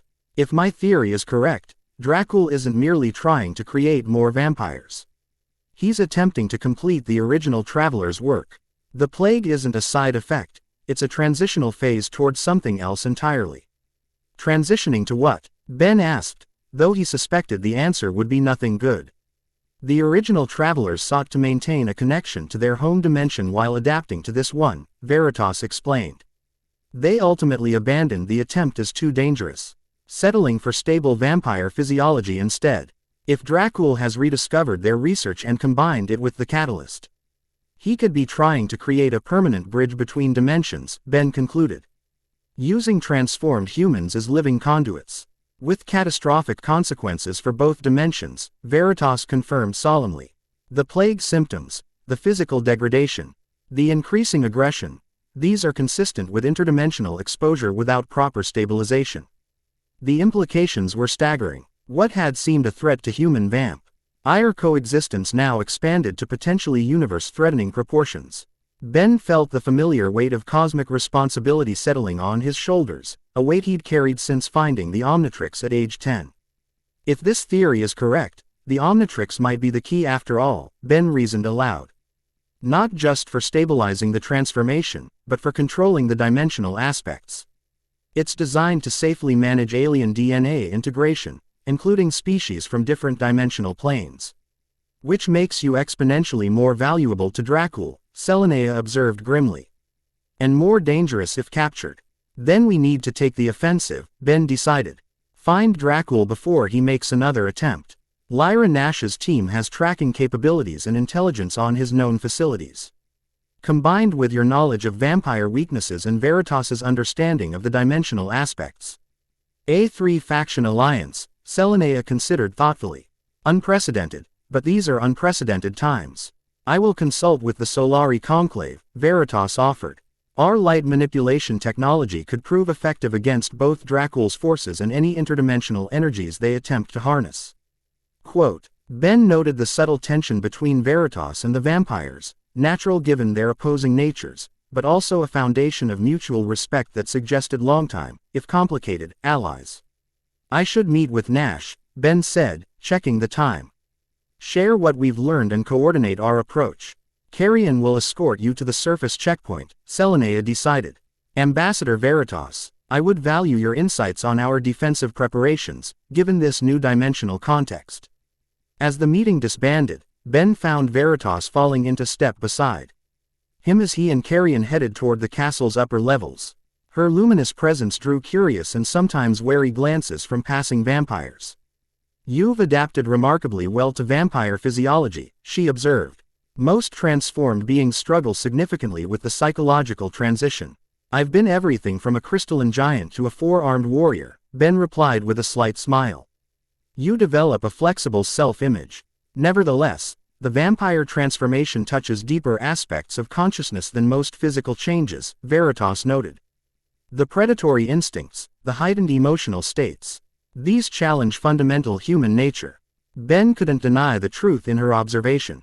Even now, he maintained careful control over instincts that whispered constantly at the edges of his mind. Predatory awareness of every heartbeat around him, territorial responses to perceived challenges, the perpetual thirst that synthetic blood only partially satisfied. "I've handled worse," he said simply. Though uncertainty crept into his tone despite his best efforts. Veritas studied him with those luminous eyes that seemed to perceive more than physical appearance. "The Solari have methods that might help stabilize your consciousness during this transition. Our light energies can counterbalance some of the more aggressive aspects of vampire nature." "That's generous, considering vampires and light beings aren't exactly natural allies," Ben observed. "We are complementary opposites rather than natural enemies," Veritas corrected. "Where vampires draw energy inward, Solari project it outward. In balance, both approaches have value." They had reached a junction where their paths would diverge, Veritas returning to the diplomatic quarters while Ben continued toward the surface access points with Carrion. "I would be grateful for any assistance," Ben acknowledged. "Especially if it helps maintain my control during combat situations. I will prepare the necessary arrangements," Veritas promised. "Until then, Benjamin Tennyson, remember that transformation changes form but not essence. Your core self remains constant beneath the physical adaptations." As she departed, her luminous form leaving lingering afterimages in Ben's vampire-enhanced vision, Carrion gave him a knowing look. "The ambassador seems to have taken a particular interest in your situation," he observed neutrally. "She has insight into the dimensional aspects we're facing," Ben replied, deliberately ignoring the implication in Carrion's tone. "Indeed," Carrion agreed, a faint smile touching his normally stoic features. Though her interest appeared to extend beyond purely academic concerns, Ben chose not to pursue that line of conversation as they continued toward the surface checkpoint. The castle's upper levels transitioned gradually from underground fortress to concealed bunker, with increasingly sophisticated security measures protecting the final approaches to the surface world.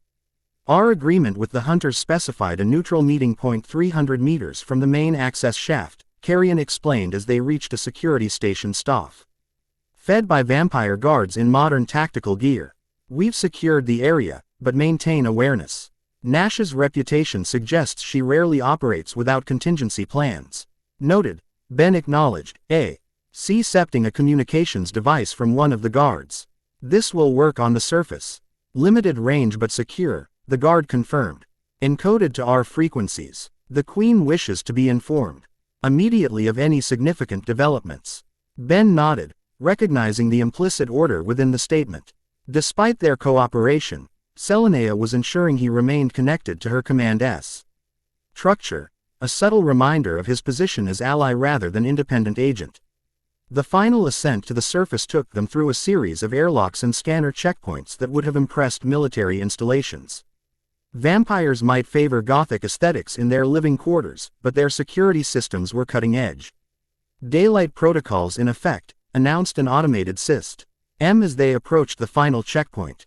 "Current surface conditions: overcast, minimal UV exposure, safe transit window estimated at 6 hours before sunset." "Perfect timing," Ben noted as they were cleared to proceed. "Though I'm curious how vampire biology will affect my reaction to sunlight." "Your hybrid state makes prediction difficult," Carrion replied. "The Queen's scientists believe He Omnitrix's stabilizing effect may mitigate the worst reactions, but caution is advised." The access point emerged not into the abandoned mining facility where Ben had originally found the catalyst, but into a heavily forested area several miles away. Camouflaged defensive positions were visible to his enhanced vision, vampire guards maintaining a secure perimeter around their territory. The overcast sky created a diffuse gray light that caused mild discomfort to Ben's vampire senses, but nothing approaching the agony described in vampire lore. His skin prickled unpleasantly in the filtered sunlight, but he remained functional, another apparent benefit of his Omnitrix stabilized condition. They proceeded through the forest toward the designated meeting point, Ben's enhanced senses mapping their surroundings with preternatural clarity. He detected Lyra Nash and her team before they came into view. The sound of heartbeats, the scent of gun oil and specialized equipment, the subtle electronic signatures of active scanning devices. "They've established a defensive perimeter," Ben observed quietly. 3 snipers in elevated positions, ground team of 4 with Nash at the center. Non-standard weapons, probably UV and silver-based. Carrion raised an eyebrow, impressed despite himself. Your sensory adaptation is exceptional. Most take decades to develop such acuity. The Omnitrix effect again, I'm guessing. Ben replied as they approached the clearing that served as the neutral meeting ground. Wait here. Nash will be more comfortable if I approach alone. Carrion nodded. Me. LTING into the forest shadows with vampire stealth. Ben continued forward, entering the clearing with hands visible in a universal gesture of peaceful intent. Lyra Nash stood at the center, flank B. Y2 operatives in specialized tactical gear. Her posture was alert but not overtly hostile, professional caution rather than aggression. Tennyson, she acknowledged as he approached. You're looking well adjusted to your new condition. Don't sound so disappointed, Ben replied with a wry smile. I promised to check in, and here I am. 6 hours late, she pointed out, after an energy discharge consistent with plasma core explosives. Care to explain? Ben briefed her concisely on the attack by Dracul's forces, the Crimson Plague, and the theories regarding the catalyst's true purpose. Though he deliberately omitted specific details about Castle Crimson's defenses and exact location. Interdimensional technology, Lyra summarized when he finished. That would explain certain anomalies we've detected around Dracul's known facilities. Energy signatures that don't match standard patterns. We need to coordinate our approach, Ben proposed. Your intelligence on Dracul's operations, combined with vampire knowledge of his methods and Solari understanding of the dimensional aspects. Solari? Lyra questioned sharply. The light beings are involved now. They have history, Cal records about the catalyst's origins, Ben explained, and technology that might help counter its effects. Lyra considered this, calculating the strategic implications. A 3-faction alliance against Dracul. Ambitious, Tennyson, and complicated, but necessary if we're right about his intentions, Ben countered. This goes beyond vampire-human politics now. If he succeeds in creating a dimensional bridge using transformed humans as conduits. Global catastrophe, Lyra acknowledged grimly. All right, I'm provisionally on board, provided my team maintains operational independence. ND full access to any intelligence gathered. Fair terms, Ben agreed. We should establish a joint command structure, representatives from each faction coordinating our approach. And where exactly would this joint command operate? Lyra asked skeptically. I doubt your vampire hosts are eager to welcome my team into their underground palace. We establish a surface facility, Ben proposed. Neutral ground with appropriate accommodations for all 3 factions. Lyra studied him thoughtfully. You've changed, Tennyson. And I don't just mean the fangs and red eyes. You're thinking straight, logically rather than tactically, considering political angles, long-term implications. Is that a complaint? Ben asked, genuinely curious. An observation, she replied. And potentially concerning, depending on how much your new vampire nature is influencing those strategies. I'm still me, Ben assured her, though the statement felt somehow incomplete even as he said it. The transformation had changed him, not just physically but in subtle psychological ways he was still discovering. For now, Lyra acknowledged, neither accepting nor rejecting his assertion. My team has identified 3 facilities that match the energy signatures associated with catalyst technology. We've established surveillance but haven't detected any activity suggesting imminent large-scale operations. She activated a portable holographic projector displaying a map with marked locations across Eastern Europe. The primary facility appears to be here, in the Carpathian Mountains. Significant power usage, advanced security, and recent shipments of specialized equipment consistent with large-scale energy manipulation. Ben studied the display, his transformed mind processing tactical options with unexpected clarity. That's our target, then. We'll need a coordinated approach, reconnaissance, infiltration, and a strike team ready to secure the catalyst. Agreed, Lyra said, though infiltrating a VA Empire stronghold staffed with beings who can hear heartbeats presents unique challenges. I can handle the infiltration, Ben decided. In this form, I can pass as one of Dracul's turned subjects long enough to locate the catalyst. Too risky, Lyra objected immediately. If Dracul captures you and gains access to the Omnitrix technology, it's a calculated risk, Ben countered. And one that leverages our unique advantages. Unless you have a better option. Their strategic discussion continued for nearly an hour, developing a framework for cooperation between the factions and Aprelli. Minera approached to locating and securing the catalyst. Throughout, Ben noted Lyra's professional respect gradually overcoming her initial suspicion of his transformed state, a promising sign for their alliance. As they concluded, Lyra provided a secure communication device. Direct line to my team. We'll establish the Joint Command Center at these coordinates, an abandoned Cold War bunker we've used before.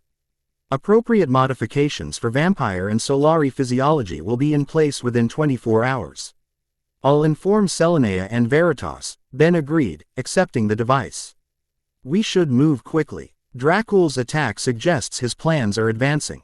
One more thing, Tennyson, Lyra said as he turned to leave. My team has been monitoring Plummer communications. Your cousin Gwen and Kev in Levin have been attempting to locate you. They're currently in Budapest, following your last known trajectory. Ben tensed. The thought of Gwen and Kevin involving themselves in the vampire conflict created both comfort and concern. Their abilities would be valuable, but explaining his transformation, and the political complexities surrounding it, would be challenging. Thanks for the heads up, he said. I'll contact them. Consider bringing them into the alliance, Lyra suggested. Gwen Tennyson's magical abilities could provide insight into the dimensional aspects we're facing, and Levin's absorption powers might be effective against vampire physiology. Ben nodded, though the thought of Kevin absorbing vampire abilities raised uncomfortable possibilities. I'll discuss it with them. Returning to where Carrion waited in the forest shadows, Ben found the vampire warrior engaged in quiet conversation with a figure Ben recognized immediately despite the years since they'd last met. Elena, he said in surprise. Elena Validus turned, her expression equally startled. The years had changed her once dark hair now streaked with premature silver, her face bearing the subtle lines of someone who had endured significant hardship. But most striking was the faint blue luminescence visible beneath her skin, testament to the nanite integration that had nearly consumed her identity years before. Ben, she acknowledged, her voice carrying a slight mechanical undertone. I heard rumors about your transformation. I had to see for myself. How did you find me? Ben asked, tension evident in his posture. His history with Elena was complicated, ally turned enemy turned uncertain ally again. Her nanite-altered mind oscillating between brilliant lucidity and dangerous obsession. I've been tracking Dracul's operations for months, she explained, maintaining a careful distance. The nanites allow me to monitor electronic communications most can't access. When your name appeared in encrypted transmissions between his facilities, I investigated. And you just happened to find us here. Ben remained skeptical. I found Nash's team first, Elena clarified. Her reputation in certain circles makes her easy to track if you know how. When I realized she was meeting with you, I approached your vampire escort rather than interrupting. Carrion confirmed with a nod. Quote, she carries information about Dracul's operations that aligns with our intelligence. The Queen would want to hear this directly. Ben studied Elena carefully, his vampire senses detecting the unique bioelectrical signature of the nanites integrated throughout her system. They had stabilized since their last encounter, no longer the chaotic swarm that had overwhelmed her personality, but a symbiote. System she appeared to control with precision. You're looking better, he observed cautiously. More yourself. A ghost of a smile touched Elena's lips. 5 years of work with specialists in nanite technology will do that. I'm stable now, Ben. The nanites and I have reached an understanding. Ben wanted to believe her. Their friendship predated even Gwen and Kevin's involvement in his Faye, but experience had taught him caution where Elena was concerned. What do you know about Dracul? He asked, focusing on the immediate threat. He's been recruiting scientists with expertise in quantum physics and interdimensional theory, Elena replied. The nanites can access most digital systems, including his research databases. They've identified components being assembled for what they're calling the Ascension Gate, a device designed to create a stable wormhole using biological conduits. Matching what Veritas theorized, Ben noted to Carrion. Elena, we're forming an alliance against Dracul, vampire forces, Nash's hunters, and representatives from the Solari. Your nanite capabilities would be valuable, if you're willing to join us. Elena hesitated, conflict evident in her expression. The nanites react unpredictably to vampire biology, Ben. That's partly why I've kept my distance. They perceive your kind as a potential threat, a competing control system for human physiology. But they're stable with you in control. Ben pressed. For now, she confirmed. And your transformation interests them. They detect the Omnitrix's stabilizing influence and find it compatible. The way she said, compatible, sent a chill through Ben that had nothing to do with vampire physiology. The nanites had always been drawn to the Omnitrix, their semi-sentient programming recog. Nizing kinship with its transformative capabilities. We should return to the castle, Carrion suggested. The Queen will want to hear this information directly, and daylight exposure grows riskier as you remain on the surface. Ben nodded, already feeling the increasing discomfort as the cloud cover thinned, allowing stronger sunlight to filter through. Elena, will you come with us? Your insight could be crucial to understanding Dracul's technology. She considered the invitation, her expression guarded. Into a vampire stronghold. The nanites are uncertain about such close proximity to so many of your kind. They'll be under diplomatic protection, Carrion assured her. The Queen honors such protocols absolutely. After a moment's hesitation, Elena nodded. Very well, but I maintain the right to leave if the nanites become unstable in response to vampire proximity.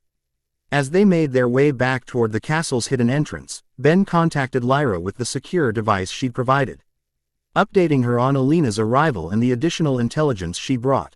The hunter leader was predictably cautious but acknowledged the potential value of nanite access to Dracul's systems.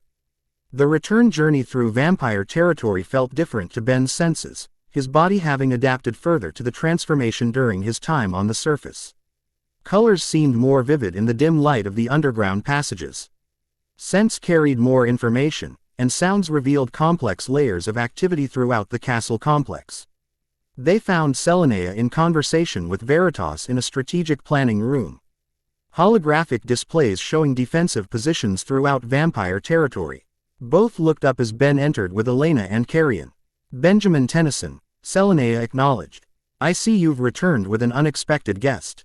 Elena Validus, Ben introduced. She has information about Dracul's operations and capabilities that could be crucial to our efforts. Selenea's gaze shifted to Elena, taking in the subtle blue glow beneath her skin with immediate comprehension. The nanite integrator. Your reputation precedes you, Ms. Validus, as does yours, Queen Selenea. Elena replied with appropriate formality. I've encountered references to the ancient bloodline in historical databases few can access. Fascinating, Veritas interjected, her luminous 4M approaching Elena with evident curiosity. Your nanite integration represents another form of symbiotic transformation, neither fully human nor fully mechanical, but a balanced synthesis of both. Lena tensed visibly at the Solari's approach, the blue luminescence beneath her skin intensifying momentarily before stabilizing. The nanites are reacting to your energy signature. They find it both attractive and concerning. Not unlike the vampire response to Solari light, Veritas observed with a graceful inclination of her head. Opposing forces often recognize each other most acutely.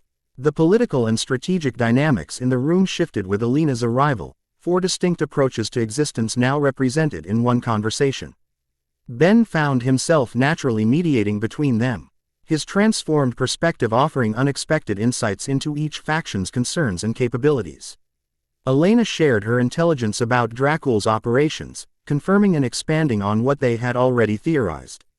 The Ascension Gate appeared to be nearing completion at the Carpathian facility, with a projected activation window corresponding to the approaching Blood Moon, 3 nights hence. The Blood Moon, Carrion murmured, exchanging significant glances with Selenea. As the prophecy foretold, we focus on strategic reality, not mystical coincidence, Selenea declared firmly. Though Ben detected uncertainty beneath her confident tone, the astronomical alignment creates specific energy conditions that would facilitate interdimensional breaching, a scientific factor, not a supernatural one. The distinction matters little if the result is the same, Veritas observed pragmatically. Our combined forces must prevent the gate's activation regardless of its conceptual framework. They spent hours developing a comprehensive strategy, incorporating Alina's nanite intelligence, Nash's hunter capabilities, vampire knowledge of Dracul's methods, and Solari understanding of dimensional physics. Throughout, Ben found himself naturally assuming a leadership role, his unique position bridging all factions giving him perspective none of the others individually possessed. As the planning session concluded, Ben felt the familiar burning in his throat that signaled his body's need for blood. The synthetic substitute had sustained him adequately so far, but Drive, Alara, had warned that his hybrid physiology might eventually require more substantial nourishment. Selenea noticed his discomfort immediately, her heightened senses detecting the subtle changes in his posture and breathing. You require proper sustenance, Benjamin Tennyson. The synthetic blood can sustain you only temporarily, particularly after significant physical exertion and daylight exposure. I'm managing, Ben replied, unwilling to address the hunger in front of the others. Unnecessarily, Selenea countered. Proper nourishment is not merely about satisfying thirst, it stabilizes the transformation and enhances control. Elena observed this exchange with scientific interest. The nanites could potentially synthesize components your physiology requires, Ben.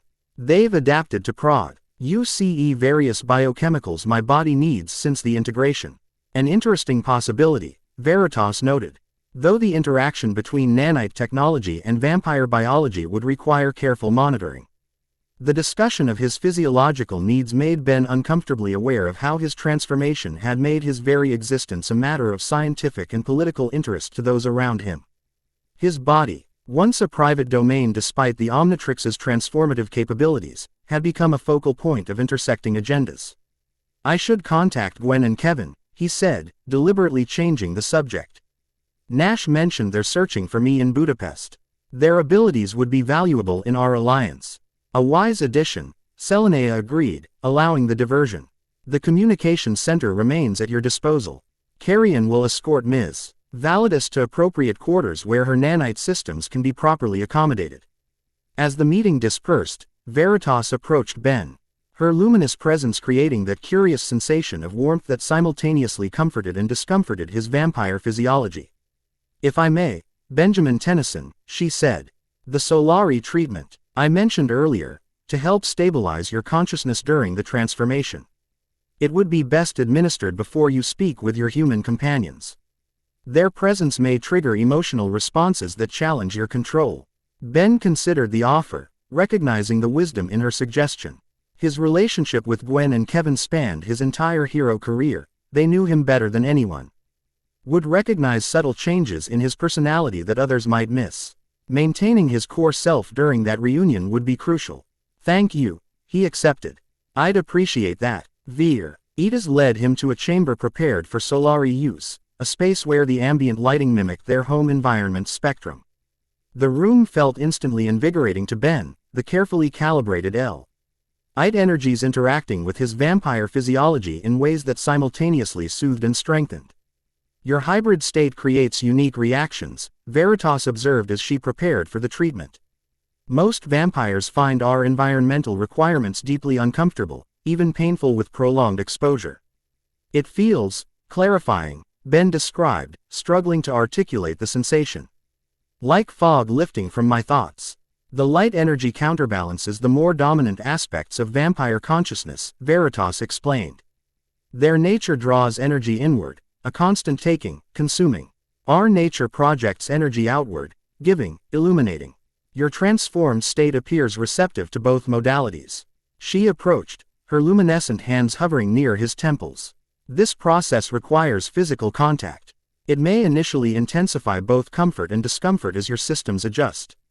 Ben nodded his consent, and Veritas placed her fingertips gently against his temples. The effect was immediate and intense, a surge of golden energy flowing into his mind, illuminating thoughts and emotions with startling clarity. For a moment, the vampire instincts that had been a constant background presence since his transformation roared to the forefront, perceiving the light as both threat and sustenance. Then, remarkably, balance established itself. The predatory awareness remained. but contextualized, one aspect of his consciousness rather than an underlying current affecting all thoughts. The perpetual thirst receded to manageable levels, and his emotional responses felt more distinctly his own rather than vampire-influenced. Extraordinary, Veritas murmured, her luminous eyes widening slightly. Your mind adapts with remarkable speed. Most require multiple sessions to achieve this level of integration. The Omnitrix effect again, Ben suggested, though he suspected his long experience with transformation played an equally important role. How long will this last? Several hours at minimum, she replied, slowly withdrawing her touch. Longer with practice and repetition. Your mind is learning the pattern, creating neural pathways that maintain the balance independently. Ben felt centered in a way he hadn't since the transformation, still aware of his vampire nature but less defined by it. Thank you. This will help significantly. You are welcome, Benjamin Tennyson, Veritas said, studying him with evident fascination. Your existence represents something previously theoretical to both our kinds, a true synthesis of opposing forces rather than mere coexistence or temporary alliance. The way she looked at him carried unmistakable personal interest beneath the scientific curiosity, a connection that transcended their biological differences. Ben found himself responding to that interest despite the complicated situation, drawn to her luminous presence and the balance she helped him achieve. I should contact Gwen and Kevin, he said after a moment, reluctantly breaking the connection between them. But I'd like to continue these treatments, if you're willing. I am, Veritas confirmed, a subtle modulation in her light pattern suggesting a smile. Your unique perspective benefits all our factions. Maintaining your balanced consciousness serves our collective goals. And perhaps individual ones as well, Ben thought but didn't say, noting the harmonics in her voice that conveyed meaning beyond the words themselves. Returning to the communication center, Ben found the technicians had already established a secure connection to Gwen's private channel, a precaution they'd established years ago for emergency contact. He activated the link, bracing himself for his cousin's reaction to his transformed state. Identification code Tennyson Alpha 7 Green, he transmitted. After a brief pause, Gwen's voice responded with the authentication counter code, Tennyson Omega 10 Quartz. The holographic display activated, showing Gwen and Kevin in what appeared to be a hotel room in Budapest. Their expressions shifted from relief to shock as Ben's image appeared before them. Ben, Gwen gasped, her mana-attuned senses immediately registering the fundamental change in his energy signature. What happened to you? Long story short, alien artifact merged with the Omnitrix, turned me into something between human and vampire, Ben explained. Deciding directness was the best approach. The transformation appears stable but permanent for now. Kevin's expression cycled through surprise, concern, and finally pragmatic acceptance. So you're what? Count Ben Kulanau. Original, Ben replied dryly, grateful for Kevin's characteristic attempt to normalize the bizarre.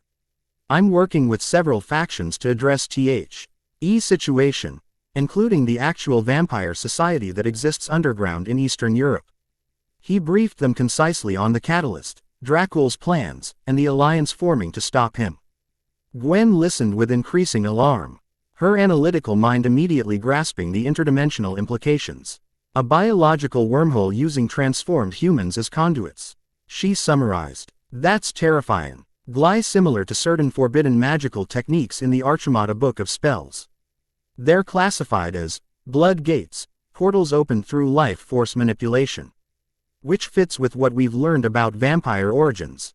Ben noted. They apparently began as interdimensional travelers who transformed themselves to survive in our dimension.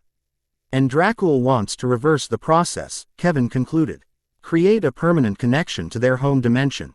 With catastrophic consequences for both realms, Ben confirmed. We're organizing a joint operation to stop him before the blood moon in 3 nights.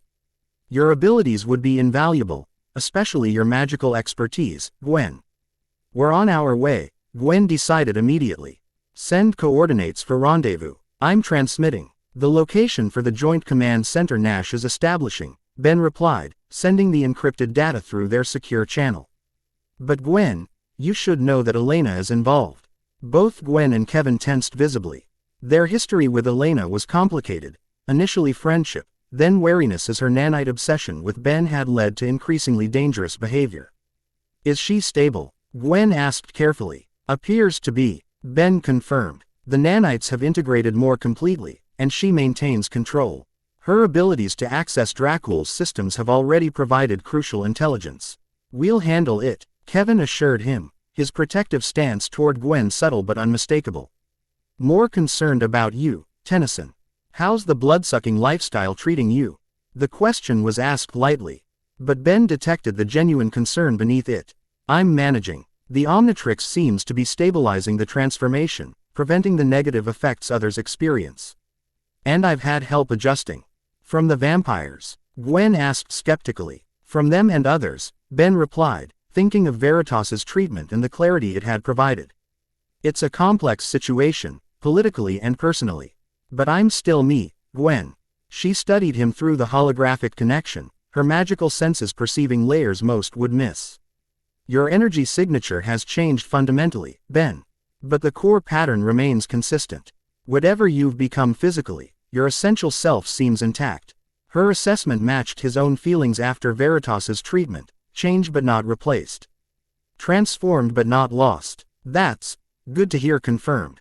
We'll see you at the command center in approximately 12 hours, Gwen promised.